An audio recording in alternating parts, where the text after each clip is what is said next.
Hi guys, welcome back again. This is Sandeep Kumar and you watching my YouTube channel serious जानकारी। तो guys आज हम लोग प्रमुख व्यक्तियों के कथन को जानेंगे कि किस प्रमुख व्यक्तियों ने कौन सा कथन कहा था। तो यह इस कथन का पहला वीडियो होगा यानी पार्ट 1। इसके बाद हम पार्ट 2, पार्ट 3 ऐसे कर करके हम आपके पास वीडियो लाते रहेंगे प्रमुख व्यक्तियों के कथन से। तो चलिए शुरू करते हैं। जैसे कि हमें सिंध को जीतने का कोई अधिकार नहीं, किंतु हम ऐसा करेंगे तथा यह एक उपयोगी एवं लाभदायक धूर्तता होगी। यह कथन कहा था चार्ल्स नेपियर ने। चार्ल्स नेपियर ने कहा था हमें सिंध को जीतने का कोई अधिकार नहीं, किंतु हम ऐसा करेंगे तथा यह एक उपयोगी एवं लाभदायक धूर्तता होगी। तो इस कथन को कहने वाले थे चार्ल्स नेपियर ने। अब है अगला कथन जो है, जैसे कि आप देख रहे हैं, इसको कहा है जॉन स्लीवन ने। तो जॉन स्लीवन ने कहा है हमारी प्रणाली उस स्पंज की तरह कार्य करती है जो गंगा के किनारे से पानी सोखकर टेम्स के किनारे वर्षा करती है। यानी जॉन स्लीवन का कहना है हमारी प्रणाली उस स्पंज की तरह कार्य करती है जो गंगा के किनारे से पानी सोखकर टेम्स के किनारे वर्षा करती है। इसके बाद से नेक्स्ट कथन है, जैसे कि आप देख रहे हैं, एक राजनीतिज्ञ के रूप में महात्मा जी असफल रहे। एक राजनीतिज्ञ के रूप में महात्मा जी असफल रहे। यह कथन है विठल भाई पटेल व सुभाष। विठल भाई पटेल व सुभाष जी का यह कथन है कि एक राजनीतिज्ञ के रूप में महात्मा जी असफल रहे। नेक्स्ट कथन है, जैसे कि आप स्क्रीन पे देख रहे हैं, चोरी हत्या झूठ आदि पाप नहीं है।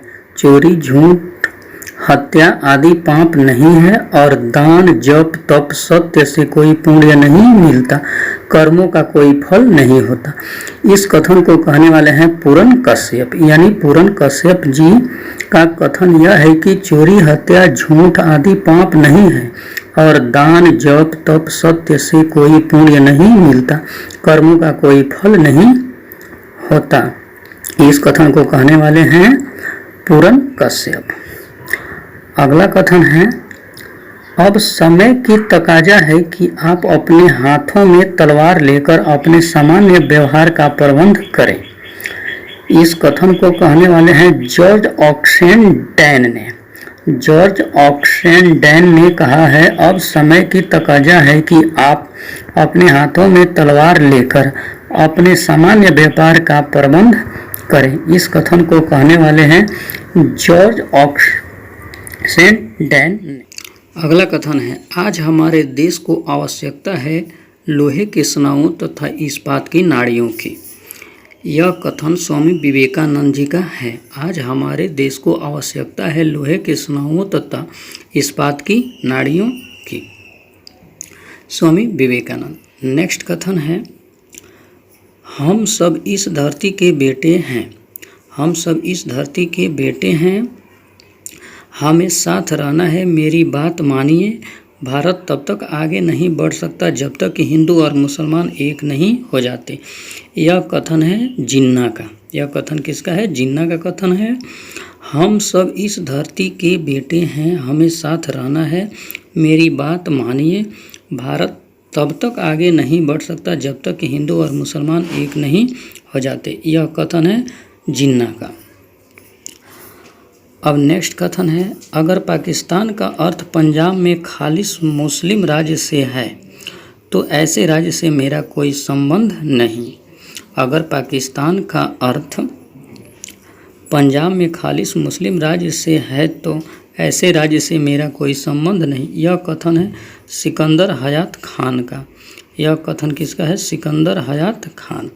नेक्स्ट कथन है अवध के सरदार पलक झपकते ही गड़बड़ी करने में सक्षम थे तथा दक्कन में मराठों से अधिक खतरनाक थे। यह कथन है सुजाउद्दीन का। अवध के सरदार पलक झपकते ही गड़बड़ी करने में सक्षम थे तथा दक्कन में मराठों से अधिक खतरनाक थे। यह कथन है शुजाउद्दीन का। नेक्स्ट कथन है, भारत में अनंत अंधकारमयी रात्रि प्रारंभ हो गई। भारत में अनंत अंधकारमयी रात्रि प्रारंभ हो गई। यह कथन है प्लासी के युद्ध के संबंध में। इस कथन को कहने वाले हैं नवीन चंद्र सेन। नवीन चंद्र सेन कहते हैं भारत में अनंत अंधकारमयी रात्रि प्रारंभ हो गई प्लासी के युद्ध के संबंध में। तो दोस्तों आज के लिए बस इतना ही। यह कथन का पार्ट 1 है। इसका नेक्स्ट पार्ट अगले वीडियो में आपको मिलेगी। तो यह वीडियो आपको कैसी लगी आप हमें कमेंट में ज़रूर बताएं। धन्यवाद।